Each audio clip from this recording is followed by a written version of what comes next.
Assalamu alaikum устаз. Wa alaikum assalam wa rahmatullahi wa barakatuh. İşleriniz yaxşыбы? Alhamdulillah. Азыр ошо медреседин ичиндебиз. Медресеңиздерде азыр каникул болуп аткан учур болсо керек, э? Балдардын бардыгы айылдарда дабы же каникулга тараштыбы? Bismillahirrahmanirrahim. Alhamdulillah. Alhamdulillah rabbil alamin. Wa la aqibatu lil muttaqin. Wassalatu wassalamu ala rasulih Muhammadil khatimil anbiya'i vel mursalin ve ala alihi ve ashabihi ecmaîn. Amma ba'd. Allah Teala çeksiz muhtaçlık olsun. Peygamberimiz Muhammed Mustafa sallallahu aleyhi ve sellem'e Allah'ın salamı ve rahmeti olsun. Elhamdülillah bizim medresedeki baldarımız hazırlık günde 40 günge praktikaga çıkıp ketişti.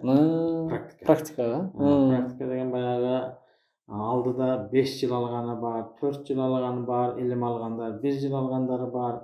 Oşolarda hazır jerlerge Kırgızstandın içige, aymaqlarga, ayıldarga oşol okugan ilimini, bilimini elder menen bölüşüp bayağında bilgenini elge jetkiriş üçün praktika katarıda ketişti. 40 günge. 40 günge. Buyursa 40 gün bütkөндөн кийин үйлөргө барып ата-энелердин кызматын кылышат. Сентябрга чейин. Баягы тартип боюнча 2 ay үйдө эс алышат да. 2 aydan кийин кайра келип, бuyurса аманчылык болсо медресени башташат сабактарын. Сагынычтарын таратып келип, чоң рахмат. Устаз анда бүгүн бир эркинирээк эле маек кылабыз. Кеп баштан болсун. Өзүңүз устаз кайсыл жердин кулуну болосуз? Бала чагыңыз кайсыл айылда өткөн? Жерлигиңиз кайсы? Өзүңүз жөнүндө бир аз айта кетсеңиз. Мен өзүм азыркы Баткен областынын Кадамжай районунун Абдыкадыр Орозбеков айылынан болом. Окунары деп коюшат азыр. Ошол жерде төрөлүп, ошол жерде чоңойгонбуз. Кудайга шүкүр биздин айылдарда илгертен эле баягы жаш кези баарыбызда бар да. Көчө оюну ошентип эле жаш кезде ошол жакта өз айылда өткөрдүк. Айылда өткөргөндө эмне тамеки менен өткөрдүк да биз. Тамеки деген нерсе бар өтө кыйынчылыгы да. Кудайга шүкүр ошо тамеки менен өткөрүп курт деп койду да. Кыла курт деп койду да. Баягы жибек курттун неси да. Ошолордун неси да болдук. Ошо бактык. Ата-энебиз бакты да. Баягы илгерге атам өзү заводдо иштейти да. Апам баягы үй хозяйкасы болгондугуна байланыштуу. Ошол үйдө апам артынан курт алат эле. Ошол куртту алып багат элек. Биз жаш балабыз, бир байкам бар. Ошолор менен өзүбүздө баягы тытты билесиңер да. Тыт менен багылат да. Өзүбүздө ошо калбастан Өзбекстанга түшөт элек. Өзбекстандын жаныбызда Вадил Ферган областы бар. Ошол өзүнүн аягында Халмион деген жаш балабыз, жакшы билбейбиз. Ошентип баягы мен жаштын кезде ошолорду чабат да. Чабып кескенде, ошо кескенин токтоп бергенге жарайт элем да. Ошолор токтошур берет деген атам байкам өзү байлайт да. Байлап ошо совхоздун машинасы болот да. Эртең менен саат 6-7де чыгып кетет элек. Барып ошолорду алып келип, ошентип чоңойтуп, ошолор менен жүрдүк. Ар кандай не болду?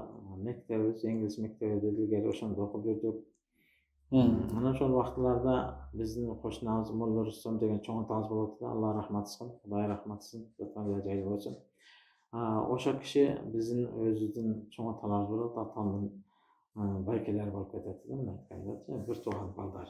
Ошонун келип үйгө келип бизге сабак берет. Ошончалык бир көрсөң, ошол убакта таквачылыгы, ыймандуулугу өтө күчтүү болгон экен. Канчалык молдолор бар иде. Айыл кыштактарыбызда айылын бостон деп койду да, жөгөсөк деп койду да. Ошол жерде да аксакалдар, молдокелерибиз бар, ушунчалык ихлас, этикаттары күчтүү болгон. Анан ошо аксакал Молла Рустам деген чоң атабыз болот да, Кудай рахмат. Ошо кишиден үйгө келип бизге сабак өтөт да. Жаш балабыз. 5, 6, 7 жаш болсок керек да ошо малдарда. Ошол малдарда отуруп келмелерди үйрөтөт да. Ошунчалык бир ажайып аксакал. Мында чөнтөгүдө илгери ирис деген, кис деген неме болот да, конфет болот. Чөнтөктөргө толтуруп алат да ошончу. Ошону бир сүрөнү жакшы айтып берсең, бир ошо несинен берип коет. Биз ошонусу курсанып сүйүнөт элек. Анан о малда тийиндер 15 тийин, 20 тийиндик тийиндер болот эмеспи эле орустун эле. Ошондон берет эле. Окуп берген. Ошентип үйрөнүп кеттик биз. Ошондон үйрөндүк. Дайым келет да, энди бала чакасы, кыздары барды, кыздар турмушка чыгып кеткен. kempiri menен çoğunu özü eköyle jaşaytdylar. Eşegi menен kelip uyga kelip atanın inesi inim dep keletdiler. Tamam aşev içişip kayda ketip kaladılar. Oşol malda bul hizmatty kılat ekenbizde jaş balabız başımды ukalap koy, putumdu ukalap koy dep ошондой deytiler da. Kolu putunu ukalabız jaş balabız.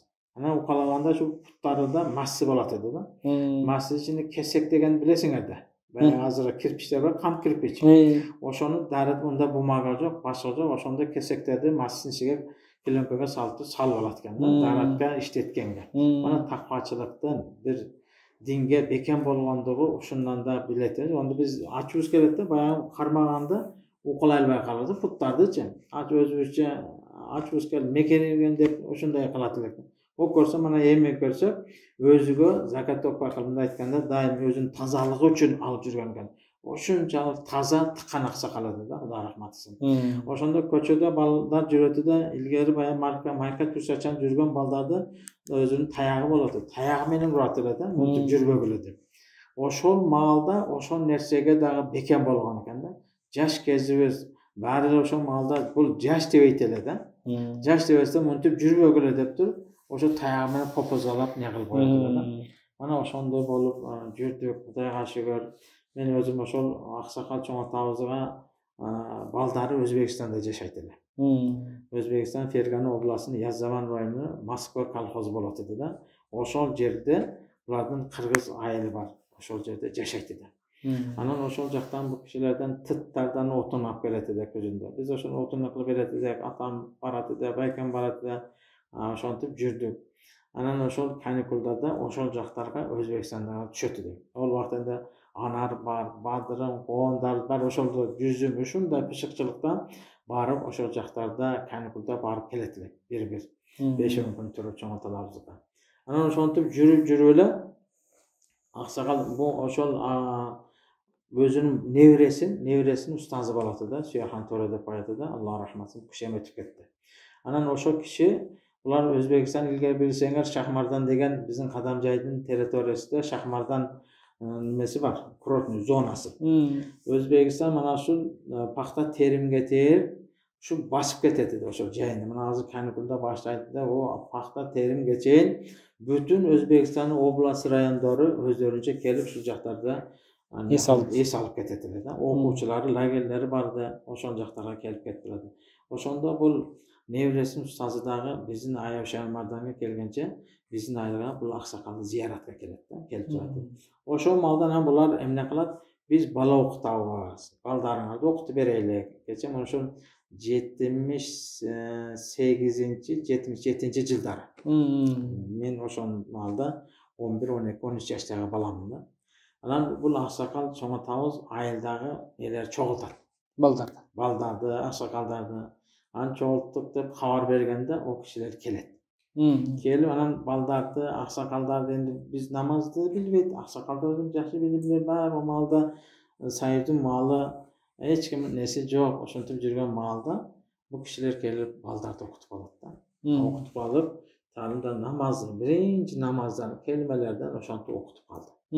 Oşontyp жүрüp jerlerden, aýyl kışlaklardan çoğulup жүрüle baldan namazhan boldu, Kur'an saat çykdy. Ana oşol aksakal keni ötüp ketdi. Huda rahmat etsin, olursa çoňadan ötüp ketkenden keyin Pataga kelet dagın.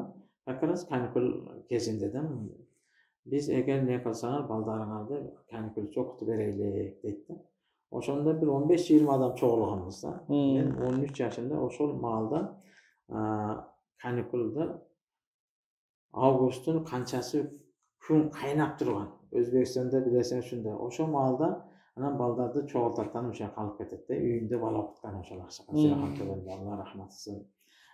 Üýünde okutup, oroza kezdi. Orozany oşo men aga çeýindele jaş balabız orozany tutabız, açy bereriz oşontyp жүрgenmiz. Tamek işleýiz ötmezdi. Küzünde geldi üýdün aldynda mana şunda çoğ aport degen alma bolaty. Özüz orozabız. Belki menen tamek üzgeni barabız dagы. Abetten keyin barabız da. Abetten keyin ketip barıp küni sıgan maldy. Bayağı almalarda alsa salkın düşüp barıp oşonu jeýtikemiz. Onu bilip açılıp ketet, andan munda degen bilbeýiz oşontyp alıp almany oşo tamekini jep alıp andan keyin tamek üzetilip. Oşontyp jürdük. Yine ошол жака барып, балдар менен барбаңыз, окуп калдык каникулча. Кайтып келебиз, ошентип жүрүп, андан кийин мектепти бүттүк. Мектепти бүткөндөн кийин кала берсе Этпеттерде Айтыркен деген шаарыбыз бар, аяктарда жүрдүк. Өз айылдарда ошол жерден сабак алып жүрдүк. Кудайга шүгүр, устаз Молла Хандамыбыз бар, устазыбыз Алла разы болсун, азыркыга чейин бар. Bunun şagirdler hazır жерлерде жакшы таалим тарбия, эң бир күчтүү, өтө бир сабырдуу, өтө бир кичпейил ошондой дамыла, акын дамыла деп да. Угуп деле жүрсөңөр керек, ушунчалык бир жакшы киши, Алла разы болсун, өмүрүгө Алла береке берсин.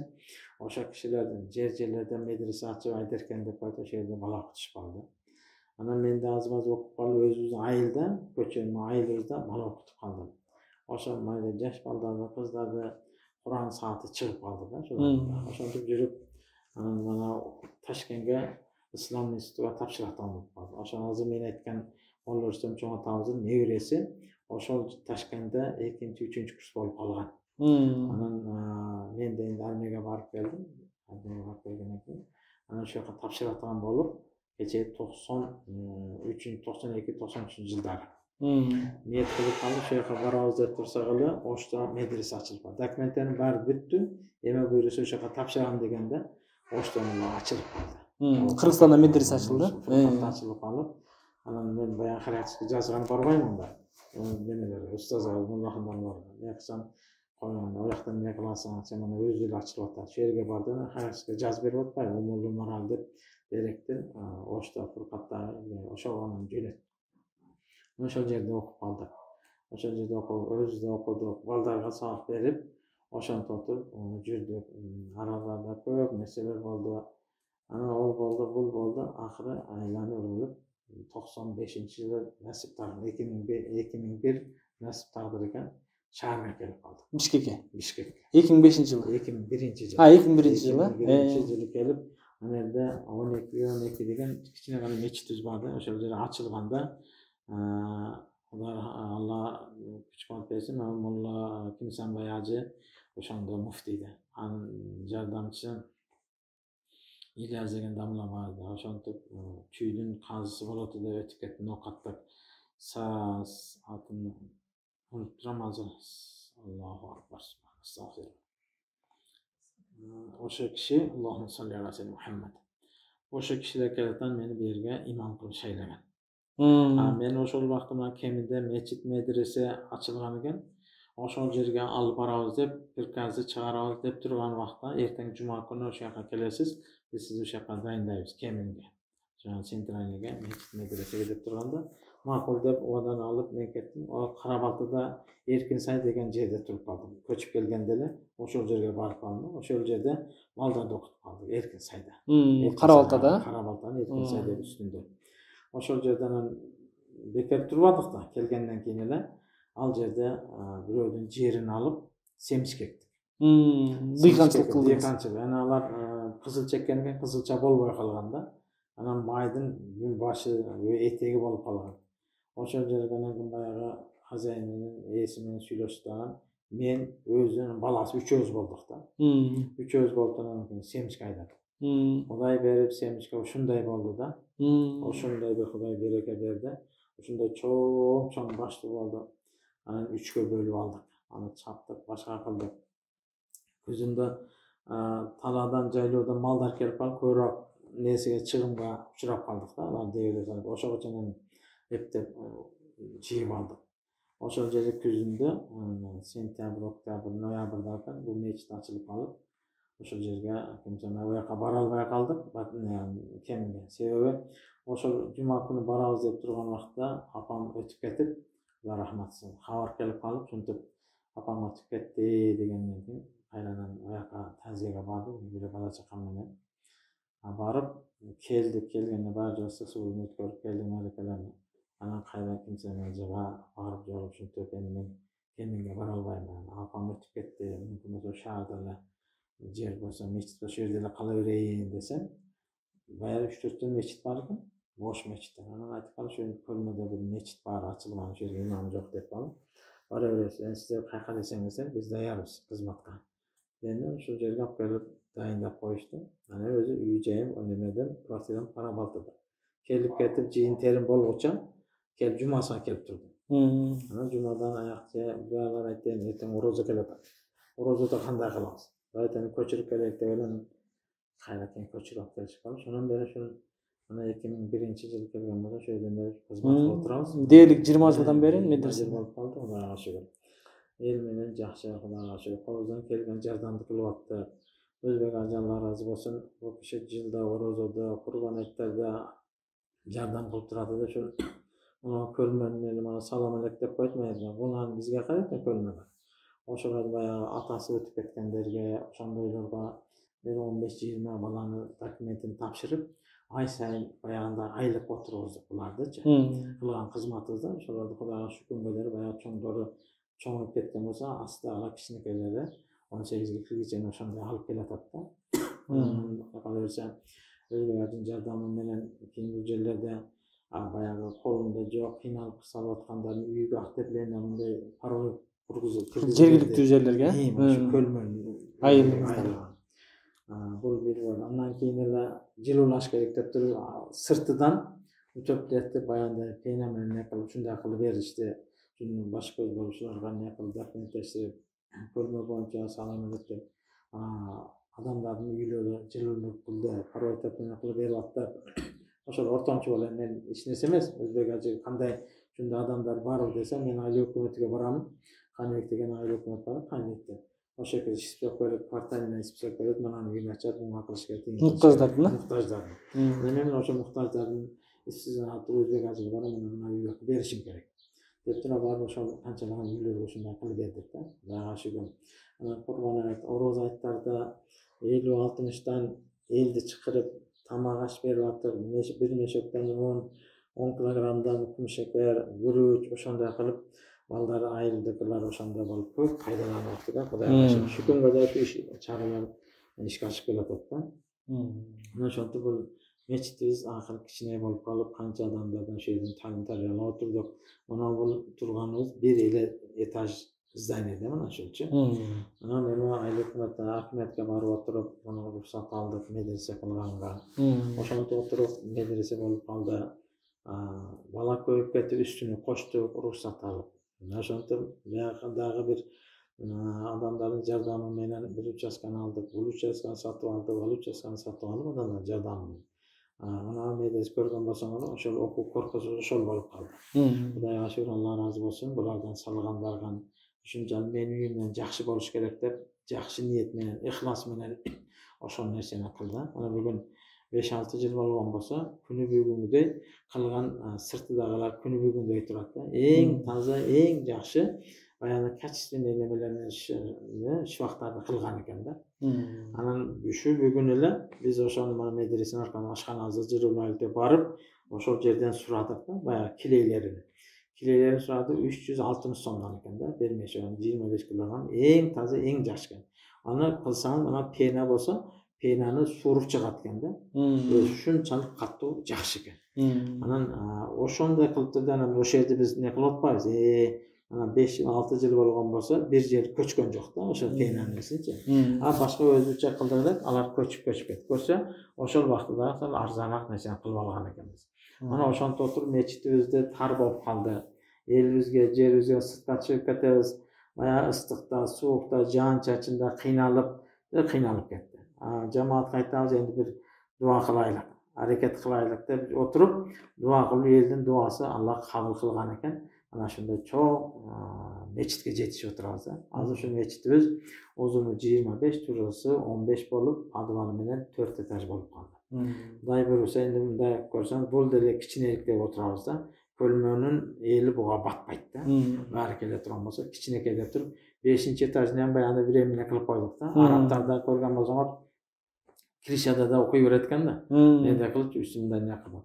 5-ci adam koyup kelсе, 5-ciden koşu veriyoruz hep niyet kılıp oturabız. Allah kabul kılsın. Allah razı olsun. Allah için daha başkalar kılavuz oturabız. Kudayga şükür, mana medrese şu 2005 yıldan beri işlep keladi. İşlep keladi da. Şu bugünkü keçegi kun 25'inde, 27'sinde ballardı 25'inde çıkardık. Diplom verdik. Баягы 200'den артык bala 200'ge жетип калды. Mana şu 2005'ten beri бүткөн балдарыбыз. Медресени бүтүргөндөр 200'дөн ашты. 200'den ашты. Азыр bu балдарыбыз Кудайга şu жерлерде баягы башта ата-энелер айтат да. Бул балам азыр бул медресени бүтүп алса, кайерге барып иш кылат? Кантымдан жей, кантымдан таап жейт деп азыр баары ойлонобуз да. Келечек кандай болот булардыкы деп. Кудайга шүгүр, Кудай Таала фи сабилла Аллах үчүн, эл үчүн, жер үчүн кызмат кыла турган болсок, эл мамлекет үчүн бар жокту Аллах Таала берип коет экен. Мана азыр балдарыбыз муфтиятта иштеп атат, казияттарда иштеп атат, жерлерде, областтарда имам болуп, башка мударрис болуп, мугалим болуп, мүдүр болуп иштешип атат да. Кудайга шүгүр, өз-өзүнөн ордун табышып атат. Кызмат кылышат элге. Кызмат кылышып атат. Элдин үстүдө, элдин кызматында жүрүшөт. Жакшылыкка чакырып, жамандыктан кайтарып жүрүшөт балдарыбыз. Мындан биз Кудайга şu күнгө даяр рахмат алып атабыз, бир жаман сөз укпай атабыз артыданчы. Мана ошондуктан биздин максатыбыз эмне? Баарыбыз максатыбыз жашбы, карыбы, эркекпи, аялбы, балабы, кызбы, баягы бир айтканда чалбы, кемпир, максат бактылуу болуш. Баарыбыз максатыбыз балам бактылуу болсун, кызым бактылуу болсун, өзүм бактылуу болом дейт экенбиз. Бул бактылуулукту байлык менен, бийлик менен таба албайт экенбиз. Бактылуулук бул имандан экен. Иманы бар адамдын сабыры болот экен. Сабыры бар адамдын иманы болот экен. Бул иманы бар адам, сабыры бар адам бардык кыйынчылыктарга чыдайт экен. Суукка дагы, ысыкка дагы, жоого дагы, башкаса чыдап отуруп, ана ушундай ийгиликке жетишет экен да. Ана ошондуктан ар бир нерсеге эмне кылыш керек? Сабыр кылыш керек. Аз-маз кыйналып кетип эле мындай болду, тигиндей болду десек, ал биз максатка жете албай калат экенбиз. Мана биз ушул илимдерге жетишилик үчүн бул баягы илим алыштык кудукту ийне менен казган менен барабар дейт. Кудукту ийне менен казып болобу негизи? Кантип казып мүмкүнчүлүк жок да. Мана ийнени ушу кудук казгандай болот дейт. Кыйынчылык, бунун суугу болот, ысыгы болот, башкасы болот. Ар кандай кыйынчылыктар. Ошого Аллах Таала кимге сабыр берген болсо, кимге насип кылган болсо, бул илимди алат экен. Бул илимди ар кимге Аллах Таала берер дейт. Мана ошондуктан биз максатты тилекти бекем кылыш керек. Алла мага илим билимиңди бекем кылгын. Амал ушул окуган билгени амал кылыш насип кылгын деп бекем ниет кылышыбыз керек экен. Мына мисалы биздин медресеге башында тапшырганда 100 бала келет мисалы да. 100 баладан ошонун 30'u 40'ы гана бүтүп чыгып кетет. Мына көрдүңүзбү? Насип кылды, бардыгы чыдады, мындай болду дейт. Жарымга келгенде ата-эне келеттен балам энди окуйларга ушунчалык жетет эми деп кетет. Ага да биз ыраазыбыз. Себеби жакшы жаманды акты караны тааныды. Ата-энени урматтаганды, сыйлаганды, улууду урматтаганды, кичүүдү сыйлаганды алды таалим тарбиясынчы. Мамлекетке баягы хуббул ватан минали иман деп атпайбы пайгамбар? Элди, жерди мамлекет бул имандан деп. Мана ошол мамлекетке кандай мамиле кылыш, мамлекетти кандай сакташ керек, ошол илимди булар алып алды да. Мамлекет менен кандай иштеш керек, мамлекетке кандай жардам кылыш керек. Мана ошолорго чейин балдарыбызды анча-мынча ушу сабактарда ушул нерсени өтөбүз.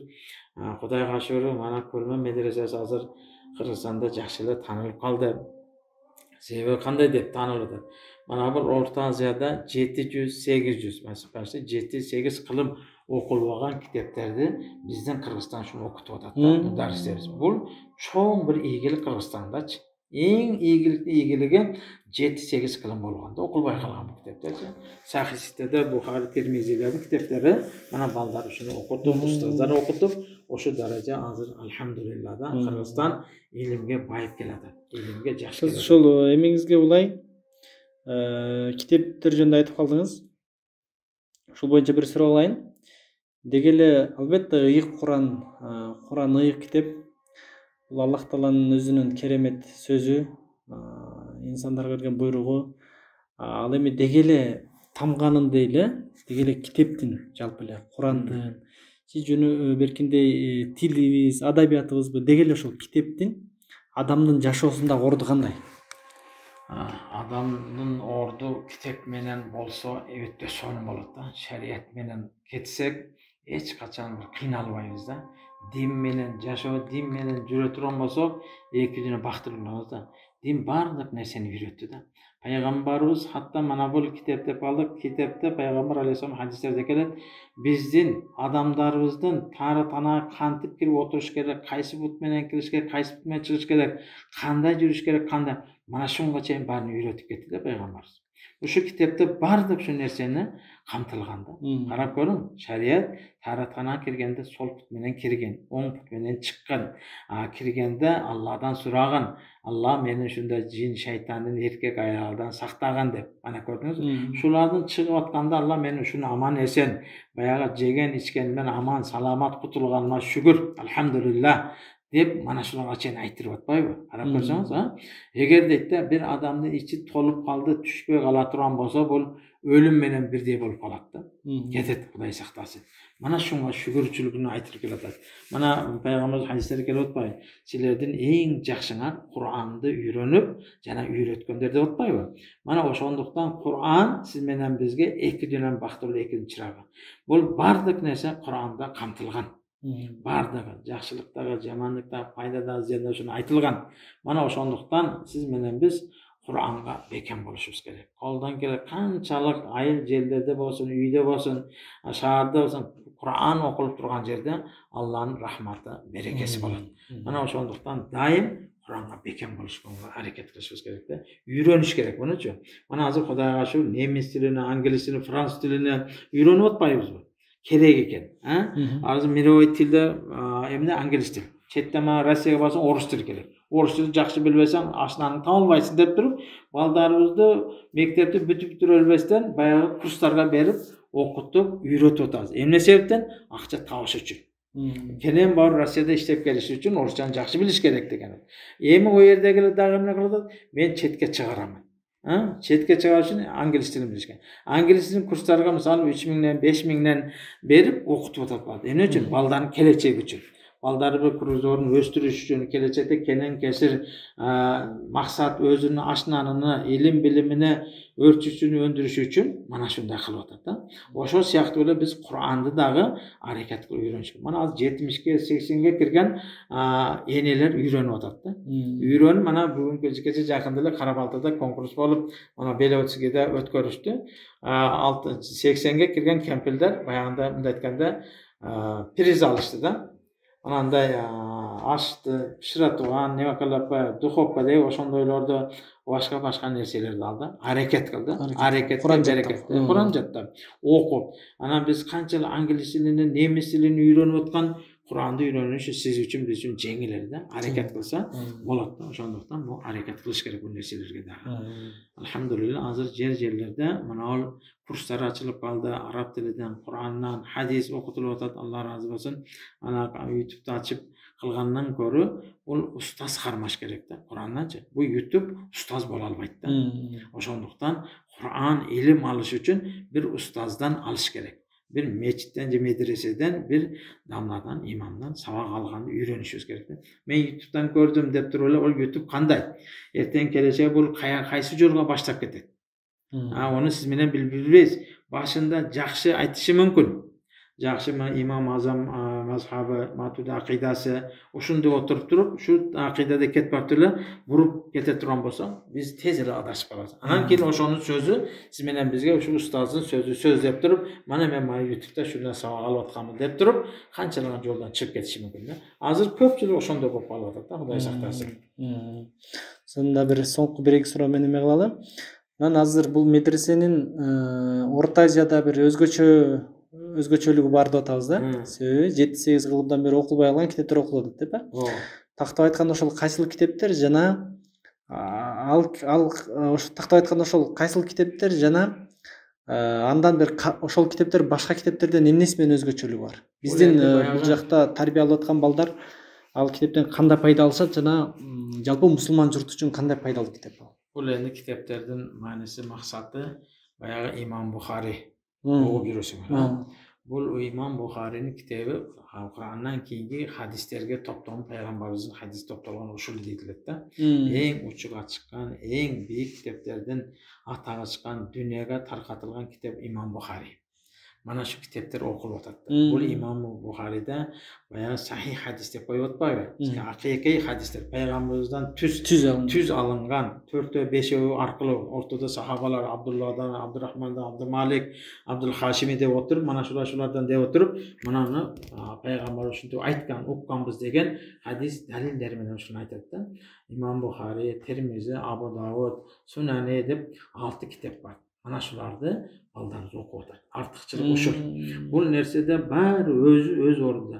Shariatda emni, masalan, savdo bo'yicha, savdo sotiq bo'yicha, boyaga mol so'yish bo'yicha, qanday shariatda emni, nikah bo'yicha, muros bo'yicha shulardan barlig'ini keyin kesir ochiq dalillar, oyat, hadislar bilan bayon qilingan narsalar. Bundan o'qiysiz, hech qachon bir adashmay turgan kitobdir. Hozir mana shu biz aytib o'tgan sahihda deb o'tmaymiz, 6 kitob. Shu dunyoda eng atog'i chiqqan kitobdir. Butun boyag'i eng Makka bo'lsin, Madina bo'lsin, hozirgi Egipat bo'lsin, qaysi islomiy mamlakatlarda eng uchiga chiqqan madrasa, universitetlarda, din fakultetlarida mana shu kitoblarda o'qiladi. Mana bizda ham bu narsalar borib ko'p kitoblarga yetishmay qolgan ilgari olimlarimiz bayağı qiyinchilik sayzim oldi. Mana endi ustozlar orqayoqlardan o'qib kelib, Xudoga shukr. Mana shulardan foydasi hozir bizga chetga chiqishning keragi yo'q bo'lib qoldi. Ushul yerda turib o o'qiyvera turgan bo'ldi. Dunyoga shu yerdan tarqata turgan bo'lib o'tadi. Yer-yerlarda shu Qirg'iziston o'ta yaxshi ketadi. Bu yerda archa beshik bor, Xudoga shukr o'qitirayotgan. Mana shunday yerlarda yaxshi ketib boradi. Shu narsalar. Mana Imom Buxoriy, Imom Termiziy bular eng boyag'i kitoblar dalil qatorida olingan. Barliq mamlakatlarda, diniy mamlakatlarda o'qilayotgan kitoblar. Eng mixti kitoblarda shul joqda o'qitiladi. Mana Xudoga shukr, o'sha kitoblar bizning Qirg'izistonda o'qitiladi. O'qib o'tadi, baldarimiz o'qib bitdi bularda. Mana alhamdulillah bunga biz tushunsak bo'ladi. Qirg'iziston shariat bo'yicha, din bo'yicha alhamdulillah oldida keladi. Oldida keladi. Alloh razı olsun. O'zbekistonda qanchalik bo'lgan bo'lsa, mana hozir ba'zi qo'shni mamlakatlar bizning Qirg'izistonga shunchalik suqtan o'tiradilar. Qirg'iziston ilm bilim bilan o'tdi deb. Alloh ko'rsatib bersin. Elimizga, yerimizga mana egemenli bo'lgandan beri Qirg'iziston o'sib keladi. Bundan da o'sib, bütün biz maqsadimiz bizning Qirg'iziston bütün dunyoning atog'i chiqa turgan mamlakatlardan bo'lsin deb ilm bilan bar jag'idan, barda dunyo boyligidan, beyligidan boshqasidan shu yetishadi deb umid qilib o'tiramiz.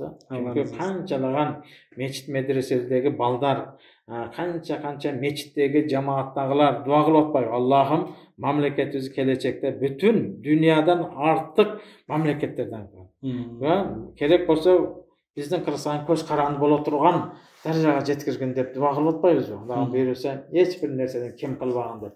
Buyursa boyaga Moskvada bir yilda qurilgan emas, ko'ch bara o'ng'iladi deganda yildan yilga o'ng'ilib keladi. Madrasalardagi, masjidlardagi, barcha mana shariat nelaridagi kundan kunga yildan yilga almashib, o'nigib, o'sib keladi.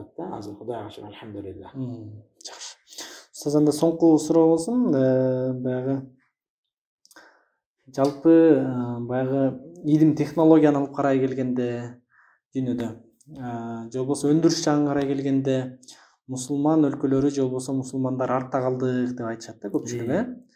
Ошол бир орто кылымдарда мисалы үчүн Ибн Сина чыгып турган кезде, Аль-Фараби, Имам Бухари чыгып турган кезде, ошол кездерде ошол азыркы элдин бардыгы Америка, Европаны көздөй илим издеген сыяктуу ушул мусулман өлкөлөрдөн илим издеп келиши дейт да. Анан азыркы мусулмандардын бир аз артта калганыбыздын себеби эмнеде? Жана мындан кутулуунун жолу кандай? Ana alhamdulillah aytamiz hozir bütün ilim musulmonlar ortda qoldi deydi. Yo'q, Xudoga shukr, men aytaman, musulmonlar oldida keladi. Oldida keladi. Yaxshi keladi, o'ynab o'tadi, o'sib o'tadi. Hech qanday bir kemchiligi yo'q deb o'ylayman. Endi masalan, samolyot chiqarib aytamiz, musulmonlar. Karabil chiqarib aytamiz. Biroq vaqtida karabilni bo'lsin, samolyotni bo'lsin, parvozni bo'lsin, poyezdni bo'lsin, mana meditsinani bo'lsin, ayni yildizni bo'lsin, kim to'xtab chiqdi-da shuni? Matematikani kim to'xtab chiqdi-da? Mana shu. Birinchi bo'lib musulmonlar chiqdi-da. Bu Ali bin Sino mana shunday qilib chiqdi go. Misali shug'ulga o'xshagan aytib ko'rsa Ulug'bek. Ulug'bek mana nima chiqmadi. Ana hozir qarab ko'ring, bizning o'qiyotgan ballar, madrasada o'zi boshqa joyda o'qiyotgan ballar mana bu oyni, kunni, chiqishini, kirishini hozir ballar o'qidi-da. Madrasaning ballar. Qancha soatda peshin bo'ladi, masalan, qancha soatdan keyin asr bo'ladi, o'shani tapataq shularni ilmini olishyapti-da. Olib o'qishdi shu narsani. Buyursa endi biz yilga bitiruvchilarga o'shal ilmni kirgizganga niyat qilib o'tiramiz-da. Bari jaqlardan madrasalar bitgandir, bo'lsin, institut bitgan bo'lsin, kelib o'shalarni qaysi vaqtda asr bo'lishini, bandat bo'lishini, qiblani qanday tovish kerak, ay menen kunning o'rtasi mana shularning barligini alhamdulillah buni soat kirdi bizga. Buni yilda bitiruvchilarni oxirgi kurslarda shuni o'qitib, ularga bir sertifikat berib chiqardik. Birinchi yil bo'ldi-da bu, Xudoga shukr. Ana endi qanday ular biz musulmonlar ortda qolib o'tamiz, yo'q, Xudoga shukr. Musulmonlar yaxshilik qilyapmiz. Mana hozir o'ynab o'tadi, o'sib o'tadi. Mana musulmon mamlakatlarda qarab ko'rsak, yaxshilik qilyapti-da. Va din dushmanlari bizni jamoatda qilyapti-da. Mana terrorizm, ekstremizm deb. Biroq musulmon terrorizm emas-da, ekstremizm emas-da. Musulmonlar hatto masalan ketayotgan qumursqaga o'ldirganga shariat ruxsat bermasa, ana qanday biz musulmon terrorizm, ekstremizm bo'ladi-da. Hech qanday bo'lishi mumkin emas. Mana o'shandan elning o'ziga el javob olmaydi. It o'rət, karvon o'rət deydi. Qanchalik siz bilan biz yaxshi bo'lganga harakat qilishimiz kerak. Ilm olishimiz kerak. Mana masalan, hozir fizik bo'lsin, ximik bo'lsin, tarixchi bo'lsin, buni o'qish kerak, ilmini olish kerak. Payg'ambarlar talabul ilmi farizatun ala kulli muslimin va muslimatin dedilar. Sizlar ilm talab qilishda har bir erkakka ayolga farz edi. Talabul ilmi hal dedi. Ilm qaysi ilmga muhtoj bo'lsa, o'shani olishimiz kerak. Mana masalan hozir bizda medikni olish kerakmi? Yo'qmi? Buni обязательно o'qitish kerak. O'qish kerak buni, olish kerak.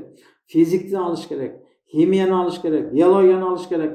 Biologni misalni o'qib ilmini bilmasak, baxtaraqlar qurt bosib ketdi, arpa buğday o'zlari chirtki bosib, buni qanday yo'qotish kerak? Qanday qilish kerak? O'sha texnologiyani bilish uchun ilm kerak. Buni o'qishlik kimning millati? Siz bilan biz millatimiz. Mana o'shanday narsalarga daga harakat qilishimiz kerak-da. Bir yil men namoz o'qidim, bo'ldi, Qur'on o'qidim, jatlanibdi emas. Ilmni bardig'ini olish kerak. Ilmni barini olish kerak. Bardig'i siz bilan bizga kerakli ilmdir-da. Mana o'shanda bizning madrasada hozir imnelar bor. Madrasa Xudoga shukr, bayog'i hozirgi jang chiqayotgan xolodilnik, muzlatgichlar, stиральный mashina hozirgi tipda. O'shaning o'quvchini da o'qib, baldar kursdan kursga o'tib shular bitirishdi-da. Disiplinada o'qiladi. Xudoga shukr, hozir qayerga borsangiz, mashina o'nglovi buzilgan bo'lsa, yerlarda ochib olib shuni o'nglab o'tadi-da baldar. Birilar namoz o'qib o'tirib olsan, birilar Qur'on o'qib o'tirib olsan, mana buni o'zlari peshanetlar mehnat bilan bola chaqa boqqanga harakat qiladi. Bu moldochilar, imomchilik kesib emas bu. Biz ustozlar shunday negizi kesib emas bu. Ana kesib qaysiga hozirgi xalarning o'nglasangiz bu kesib. Stиральный mashina buzilib qoldi, bu kesib. Mana shu o'quv joylarida biz kirgizib, shularni baldar shu nelarda o'qib bitishib, yerda ishlaydi. Ana bu yil hozir yaqindalar ash bo'lishning dokumentini berdi. Sertifikat berdi. Mana ash tamoq ash kafelarda ishlaganga, o'ziga choyxonacha ne qilsa, tamoqning turini, salatning turini hozirga aytilayotgan negada zamon bor. Salatning turi, tamoqning turi, dami va tortning turi, bo'lishgan turi, mana shunday narsalar baldarni uyrenib chiqdi-da. Bu kim uchun? O'zi uchun cho'ng foydada. Madrasa birila ilm emas, mana bunday narsalarni uyretib o'tamiz-da, Xudoga shukr. Mana endi Xudoy buyursa, mana 3 kursdan keyin chiqara turgan bo'lsa, ertangi kuni sentyabr bo'lsa, 2022-yildan buyursa, kompyuterni o'quvdi Allah kirgizamiz. Bir 15 kompyuter olsak, baldar kompyuterchi bo'lib chiqadi. Ertangi qaysi yerga hozir yoshlarga bu kompyuter kerak. Kompyuterda o'qib yurgan olsa, qaysi yerga borsa, ishlaganga layiqli mumkinchilik bo'ladi-da. Hozir bir yerga borsangiz, kompyuter bilasizmi? Bilmasak, bizni ishga, yumushga olmaydi. Eğer kompyuterni bilsangiz, Siz dayar kadrsız da ошол жерге. Мына ошондой медреселерде жакшы иштелип кетип атат. Алхамдулилlah. Алла разы болсун сиз. Анда маектин соңку кези болсун. Жалпы жаштарга, өлкөбүздө жалпы жаштарга, жалпы элге бир кайрылууңузду, каалоо тилегиңизди айтып койсоңуз. Менин каалоо тилегим эле элибиз тынч болсун, журтубуз, мамлекет тынч болсун. Кудай Таала жаман сөздөрдөн, жаман көздөрдөн, фитнадан, бузукулардан, эл бузарлардан Кудай сактасын. Баарыбызды. Мен жаштарга айта турган окугула дейм да. Окугула, окуу жана окуу деп Лейла атабыз айткандай дешип атпайбы? Жок, бул Куранда айтылган да. Окугула, окуш керек азыркы заманда. Илимдүү, билимдүү болуш керек. Ата энени урматтагыла деймин. Улууду урматтап, кичүүдү сыйласак, биз келечегибиз жакшы болот экен. Себеби эмнеде? Мына баланы жашыдан, аялдын башыдан деген кыргызда бир жакшы макал бар. Баланы жашыдан тарбия кылсак, бул келечек сиз менен биздин бактыбыз.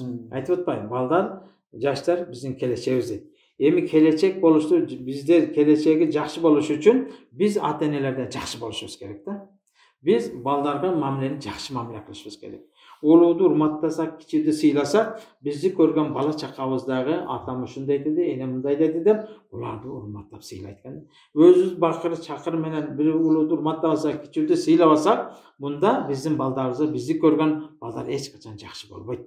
Мана ошондуктан дайым азыр мындай карап көрсөңүз, жерлерге барып отуруп калсаңыз, ата, бала, эне, кыз мындай отуруп, чогуу чай ашынан жеген жок да. Баладагы, кыздагы өзү жеп ичип кетет, ата кылай жок да. Ортодо бир ата менен эненин, эне менен кыздын ортосунда мамиледе бузулуп кетип атат. Насаат болуш керек. Отуруш керек бала чака менен мындай дасторконда эмне бар, эртедир, кечтир отурганда балдарга насаат көп кылыш керек. Ана илгери биз жашыбыз отурганда ошол эле да. Дасторконда отуруп алып, ата, эне келмейинче дасторконго тамакка кол узатылбайт. Ошол адат атаныкесин дейт да. Ата келет, келгенде бисмилла деп баштайт, анан башталат эле да. Азыр ар күнү тамак пиштиби, тарелкаларга салып жеп ичип кетип атпайбызбы? Берекеси. Берекеси экен. Мана ошондо пайгамбарга хадис бар да. Бир табакта канча кол кирсе, бир табакка ошончолук береке бар деген да. Мана ошол нерсени биз киргизишибиз керек да. Адатты үйрөтүшүбүз керек. Ушул нерселерди бала чакабызга, уул кыздарыбызга, кыз келиндерибизге, неберелерге отуруп алып, насаат айта берсек, бул баягы куш уясынан көргөнү кылат дейт го. Уясынан эмнени көргөн болсо, чоңойгондо ошол нерсени көрсөтөт. Мына ошондуктан балам, сен автобуста кетип бартасыңбы, азыркы маршрутта кетип бартасыңбы, өзүңдөн улуу келди, дароо орун бер. Балам, уктамыш болбо. Дароо бергин. Арысаң да сен билет сатып алсаң дагы бергин ошого деп үйрөтүшүбүз керек да. Анан биз эмне кылабыз? Бул балам билет сатып алган деп атпайбызбы? Тур дештин ордо. Эгер бир кары келип кала турам, жак андай эмес. Бул жашбыз биз. Биз канча 2 саат, 3 саатка туруп кеткенге кубатыбыз бар. 60-70-теги же боюнда бар. Бир апа отуруп калатабыз, эжеке кандаш отуруп калатабыз, ал кандай акыбалда кетиши мүмкүн да. Мана бушуларды биз айтышып балдарга тарбия беришибиз керек. Ошентип тарбия берсек, элибиз, жерибизде өнөт, өсөт, урмат сегелет. Кудайга шүгүр, азырында карасаңыз, 3-4 жыл, 5-6 жыл нара караганда жылыш жакшы. Кандай жалпы элдин немеси караганда, автобуска чыга койсоңуз, ал кандай болбосун орун бергенге аракет кылат да. Мына көрдүңүзбү? Эми орун бергенден кийин бунун ответini жообуна кайтарып коюш керек да. Он чыкпастан отуруп албастанчы.